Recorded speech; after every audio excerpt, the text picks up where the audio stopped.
All right, what's up, guys? We're back. Let me tell you about our two great sponsors that we have. We have one, theslotsquad.com.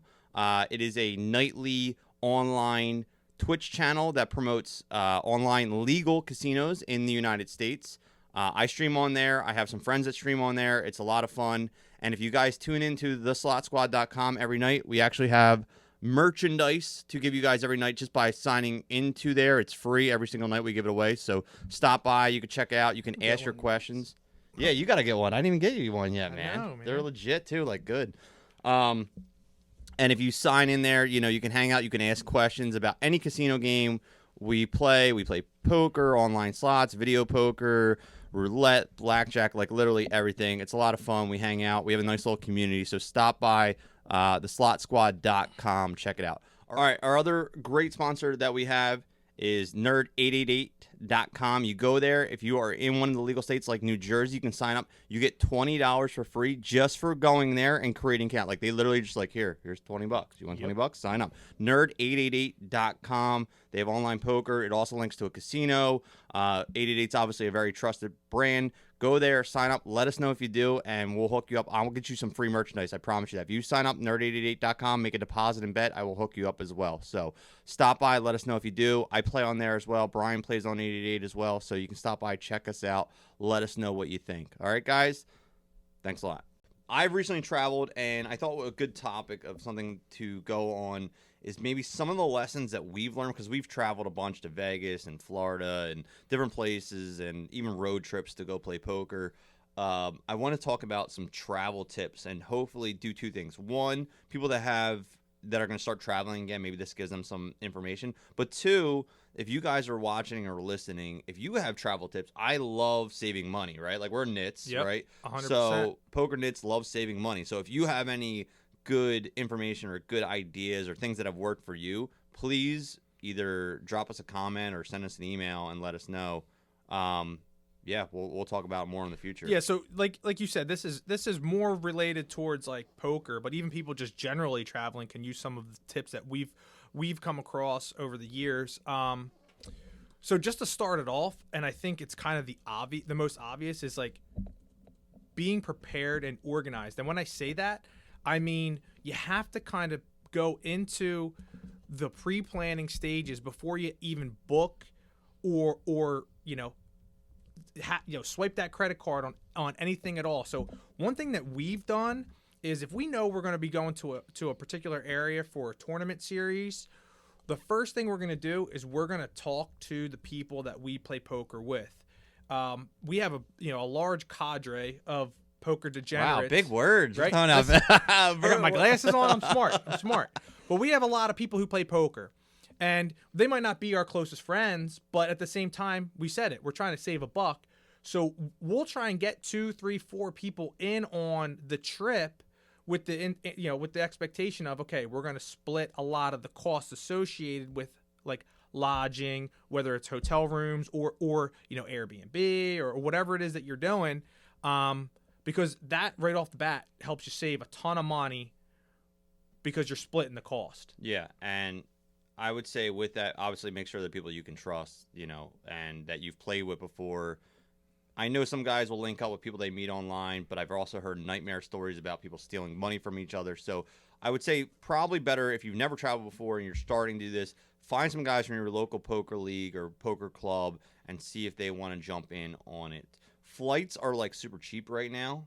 Yeah. And so we are bargain hunters. The cost of fuel hunters. is going up though. Yeah, I know. So I think these prices are, if I would say probably book now if you're trying to get in something, lock it in now because it is going to go up.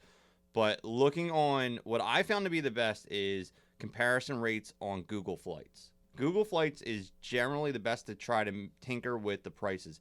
I think generally Tuesdays are the best days apparently to look up prices. That's when prices drop. You never want to book on like a Friday, Saturday, or Sunday because that's when everybody books because they get paid on Friday and people are jamming the sites, so it jacks the prices up on some of the flights. So like a good tip, and just in general, you never want to book a flight on the weekends. You always want to look for like a Tuesday, Wednesday to look for booking your flights because that's the lowest server volume they get of people flowing to their sites.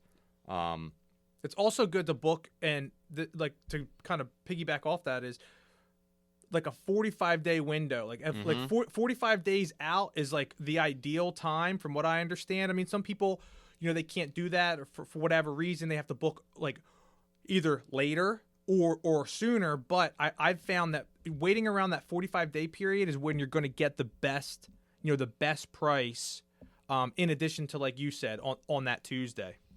I recommend, and I always do this, making your schedule ahead of time. Like, don't just go, yeah, we're going to go play poker for the week and see what happens. If you're a tournament grinder like us, it's best to obviously look at the schedule, see what works for your budget, and then plan out the schedule. Find out what other events are going on so that you can kind of stay organized of, like, what your game plan is for the week. And then make sure everyone else is kind of on the same game plan or similar game plans as well, because that way it makes it a little bit easier for doing things as well.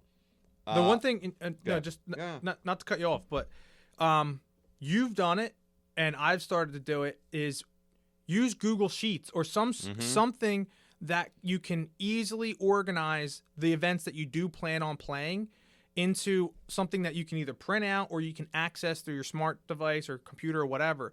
Because I'm telling you, you might make it, and then the Tuesday of the day comes, you're like, wait, what was I going to play today?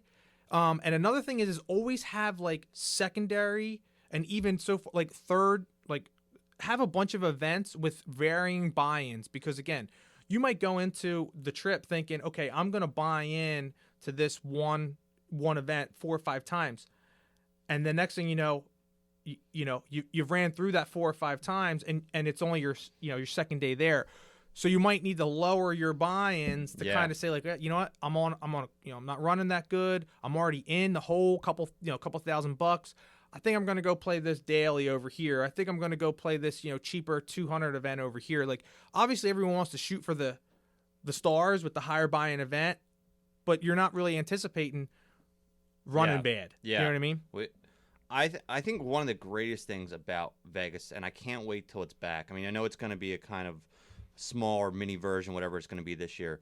But one of the things that I love, and people always talk to me about this, go, man, how do you afford to go out there every summer and play in the events? And I tell them because you know what? I play within the bankroll, like kind of like what you're saying. Here's the thing, people, you don't need 20 grand to go play poker. You could take out literally, I'm not kidding, you could go out there for 4 or 5 days with like 2 grand and play a tournament every single day. Yeah. Because like you said, there's different, you could be slumming it over on Fremont Street playing in like an $85 billions tournament, and they'll still get like 400 people, So you can still have a lot of fun, get a lot of tournament poker playing in for a reasonable price. But again, you got to research it. Now, cardplayer.com is really good for finding all the tournaments. I use them a lot. Yep. I promote, obviously, uspoker.com. We put up a lot of articles over there for sites, for tournaments and stuff. So you can do a little bit of research amongst a couple sites and get like a full layout. And so I do the same thing also, because if it's a multi-day flight tournament, let's say there's like an A, B, and C. I usually aim for that, whatever that big tournament is. So I might be 3 bullets,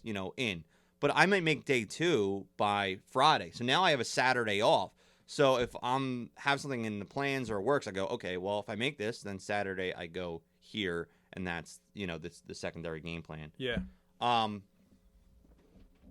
would say, okay, so I want to jump on Airbnb.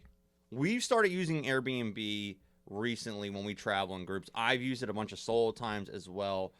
I, knock on wood, have not had really too bad of an experience. I've stayed in some places that aren't the greatest, but we've had pretty good experiences with Airbnb. Now, if you can get a comp room, awesome. You get a comp room in a hotel. If you can use your rewards, that's obviously the way to go. One thing I found, if you do go that route, they always say you get the cheapest rates online, but that's just because they don't feel like dealing with you. My advice to you is reach out to them on the phone. It's better to have someone that you can talk to and see what they can do, because, look, everyone knows that there's different things that certain places can do that they're not going to advertise. Yeah. So if you kind of tell them what you're looking for, they might be able to get you a decent rate. Here's what I like about the Airbnbs too, though. You're not at the casino 24/7. Like, you mentally get a break. You go back to a home. So I'm going on a trip in the next couple of months. I'm going down back probably to Florida when things clear up a little bit here. And I plan on staying, and the place I'm staying at, great rate, and I'm staying right on the beach. I'm literally 1 block away from the beach, and the casino is about 20 minutes inland. So basically every day I get to go to the beach. So, it's kind of a break mentally from the poker, and it's pretty affordable. The other cool thing is, if you do have a group of people, you can get like a baller ass crib. If you got a bunch of people, you can get like a really big place. Now, we haven't really done anything to that level, No. but I want to. I want to get like a big like mansion house and get like 8 or 9 of us in, and it won't be that expensive to do. Like a pool, hot tub, like that might be like bad for us actually. Like Probably. we'll probably end up, in trouble, but I think that'd be a lot of fun to do that. And they have some great rates for those kinds of things if you have a bunch of people that are in on it as a club too. Yeah, I think if you do plan on going to a place that has just an individual tournament series, Airbnb is definitely the way to go. If you are going to Vegas and you don't really care about your accommodations, and I don't mean like you're going to slum it in the worst casino that there is, but we're still going to do a future podcast about our first trip together to Vegas. That's the closet episode. The thing is how much time are you actually spending in your room in Vegas? I mean, that's the difference. You might want to go with a better place where there isn't as much excitement, like Florida or wherever else you're traveling for the tournament series. But in Las Vegas, I mean, you might be in the room just to sleep, and you're out all day long, bouncing around from casino to casino, and you're really just using the room to sleep. You know what I mean? For the most part. So, I think the biggest one that you put down here, because I was reading some of your notes, and this is the one. It's totally nitty, but I'm telling you, if you play a lot and you travel a lot, this is the biggest money saver, health saver, everything. When we get an Airbnb, me and Brian, we go down. The first thing we do on the first night is we go grocery shopping. Oh yeah, like straight old people. We go to the grocery store, but dude, you save so much money. I mean, you're at the Rio, spend like $8 on a banana. Yeah, it's crazy. $20 on a sushi plate that's like this big. Mm-hmm. I pack my lunch, man. I'm not ashamed to say it. And you know what? I always thought I was like nitty for doing that. And then I watched did you ever watch the Daniel Negreanu Netflix special? Yeah. His mom packed him a lunch every day at the high roller table. I was like, okay, I don't feel so bad anymore. Nah. So, dude, packing a lunch. And here's the other thing too is I kind of have like a pretty set diet. I've been bad the last week or two, but I'm pretty clean on the way I eat. When you go to a new place, and I know you especially. Oh, dude, I'm the worst. Your insides are destroyed after I get bubble guts. Yeah. Like, as soon as I get there. After day 2, and if you're eating differently now, and you're there for like a week or two, your whole body alignment is going to be off. So just going grocery shopping for like some like healthy snacks like bananas, peanuts, peanut butter, some things that you're just used to eating on the regular, and you're just not paying a fortune for those things. Because that stuff just adds up, man. The casino food prices are like absolutely ridiculous. Dude, you know what? And not to get off track, we did this for our most recent trip to Las Vegas. The last time was I went out to BJ's for the group because we traveled with maybe 5 or 6 of us this most recent trip. Yeah. I went out to BJ's for the group. Everyone sent me money via Venmo, and I bought a ton of snacks, like, a little thing of like mixed nuts, and I packed it all in my carry-on, and then I just divvied it out to everyone, made little things up, and like you don't even understand. Like you said, you go to the Rio, they're selling the same little bag of mixed nuts, like for whatever, like for $3-4, for trail mix. Yeah, where you spend 30 cents. Yeah, seriously, yeah, you spend like $12 for a pack of 30 of those. Yeah. You know what I mean? So, hey, you got the money? You want to do that? Yeah, sure. But listen, if this is the ball, if you're listening, you're like, these guys are cheap as hell. Listen, we ain't for you then. Let's go on the next podcast. The more money I have to lose, the better. Because that's usually my MO. Like, I'll save all this money getting out there, but then I'm like, yo, screw it. The gen status, and I'm just blowing it. So the last thing I want to touch on the Airbnb and grocery shopping, when you're booking, this is something I do personally. 2 things I always look up. When I get the address and I see the address, I go to the news and I type in that name in the news to make sure there's not like shootings, murders, killings, drug dealing going on in that neighborhood. And I'm like, this is not the neighborhood. You can also Google crime report and it will tell you the levels of like where you're staying. I mean, it's not always perfect, but you'll get an idea. If it's like bright red in one area and like completely green in another area, you're like, okay.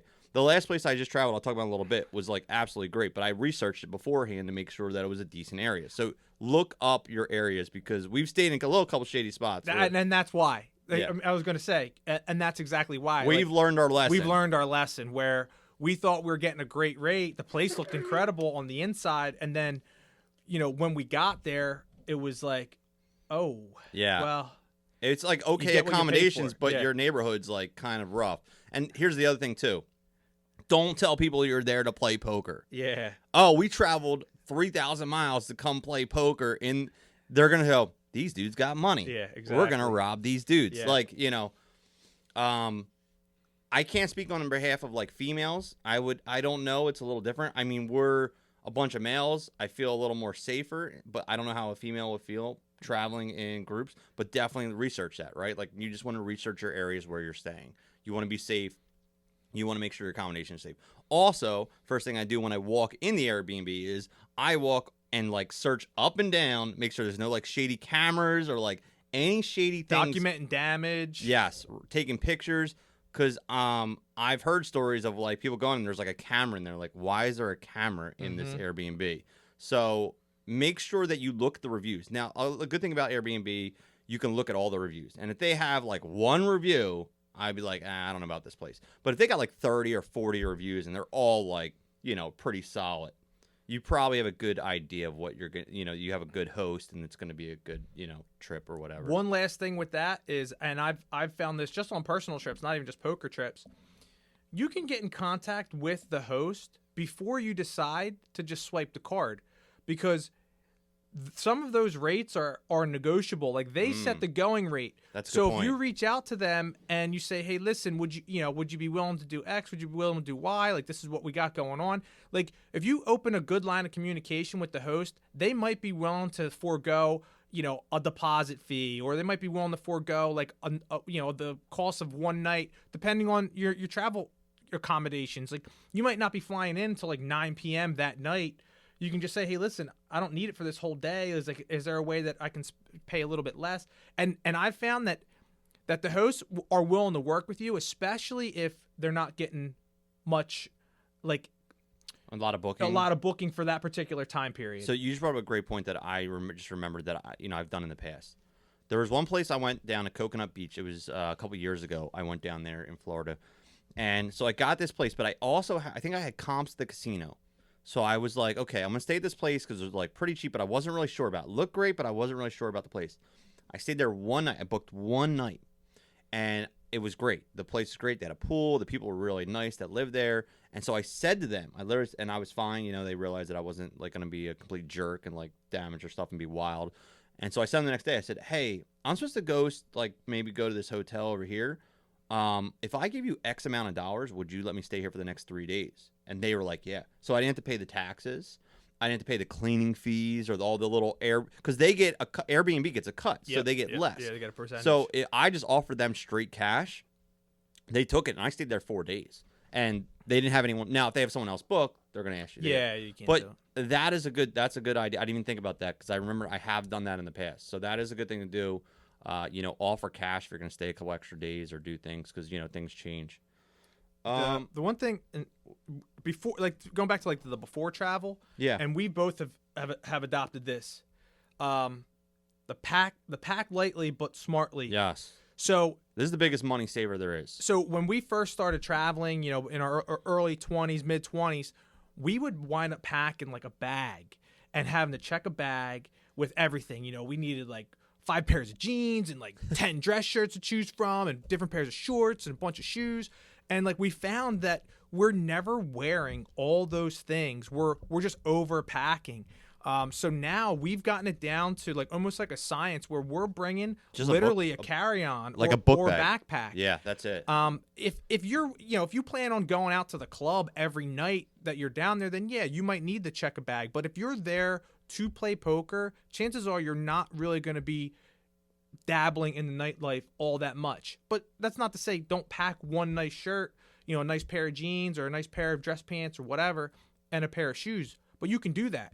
Decide on the one pair of sneakers you're going to bring. You don't need 15 pairs of shoes because those are the things that take up the most space in your bag. Yeah, shoes are the biggest one.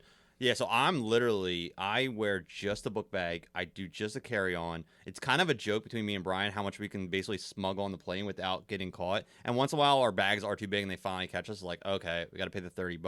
But I'll tell you, because nowadays checking a bag is like $60 It's each ridiculous. way. So that's $120. So if you think about it like this, let's say you're like, okay, I just packed, shorts, t-shirts, pair of shoes. Well, I'm wearing my shoes and, my toiletries and a couple other little things. I jammed it all in my book bag, whatever. If something happens, right, two things. Let's say you're like getting invited somewhere to a nice dinner. You could go to a little store down the street and buy a nice dress shirt for probably $25. Less money than you'd pay to check the bag. Exactly. Yeah. Back and forth. What you're going to pay that one time, you'll probably have. And the other thing, too, is I've stayed at Vegas for a couple weeks at a time. Most hotels have laundry service. Yep. So if it's going to be a while, it's $3 to yeah, get your it's shirt like pressed. Yeah, it's literally nothing. You get a whole shirt press and iron probably better than you did for $3. Yeah. And they can do full wash and laundry. And if they don't, most places within about a 5-minute drive have some kind of laundromat that you go for an hour and hang out and get your laundry done for $8 you're going to pay.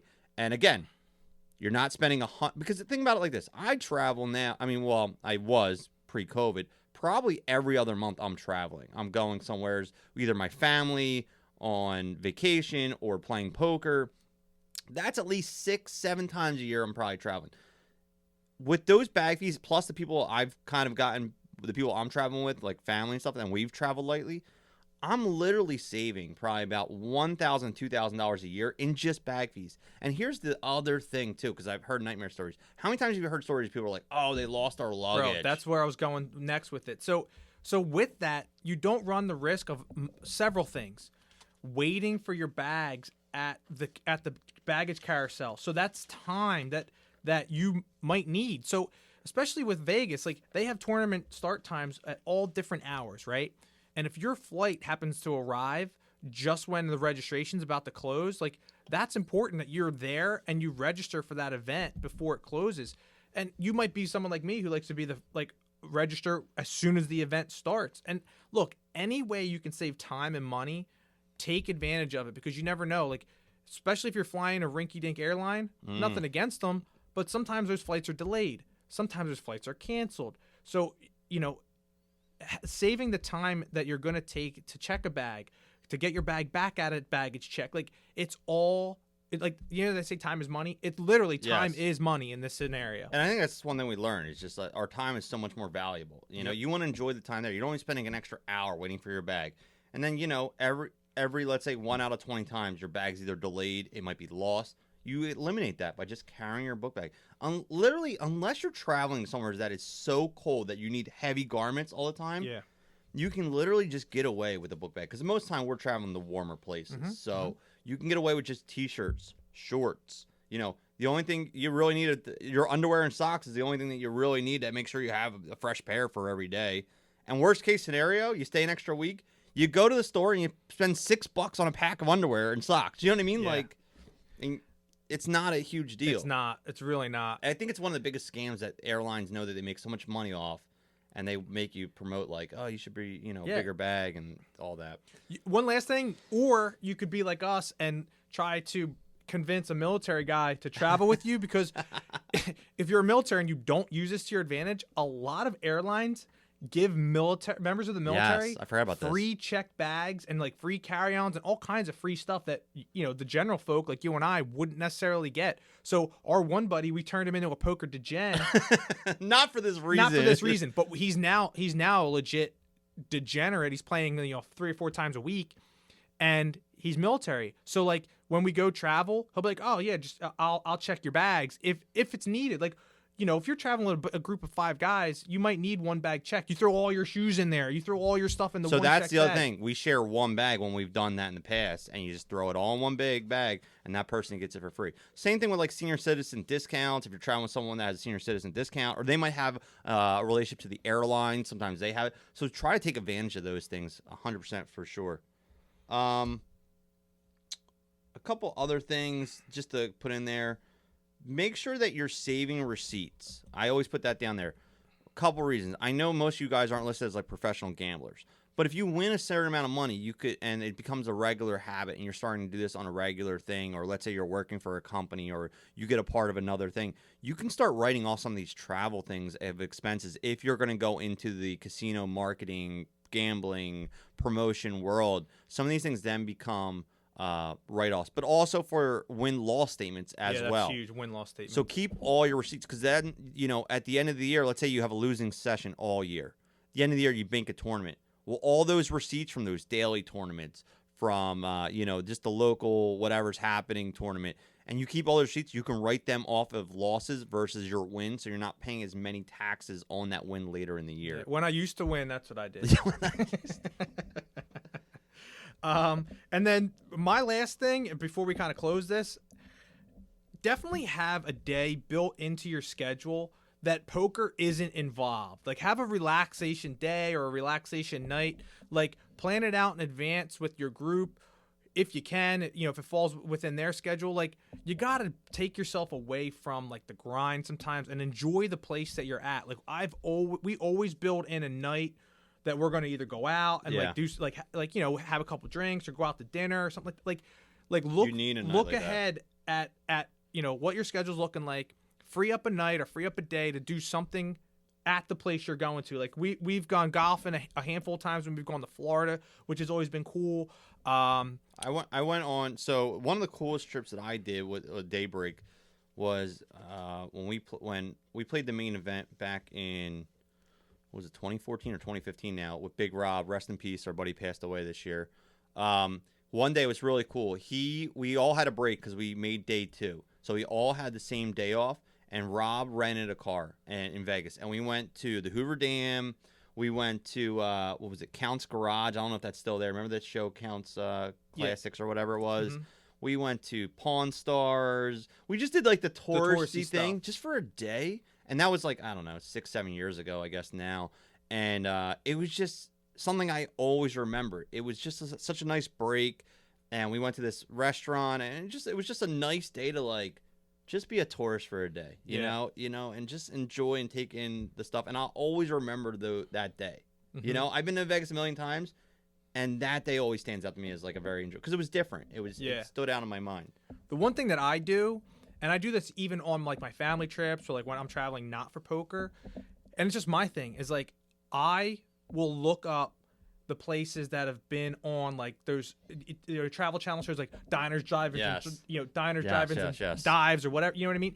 And I'll look for those places wherever I am, and see which one of those joints I want to go check out and eat at. Like, I tell this to everybody, and it's also cool because then you can come back and like, that show, I was there, I was that guy, I got to go there. Like it's a little, it's kind of corny, but it like, again. And you can even work that into your schedule, not setting a day aside. Like, you can just say, oh, I want to check this place out. I saw it on. Let's go there for lunch. Let's go there for lunch, or let's go there for dinner, or what. Like, and it just adds to the trip, and it just, it's just something to look forward to on top of, the hours of grinding that you're going to do.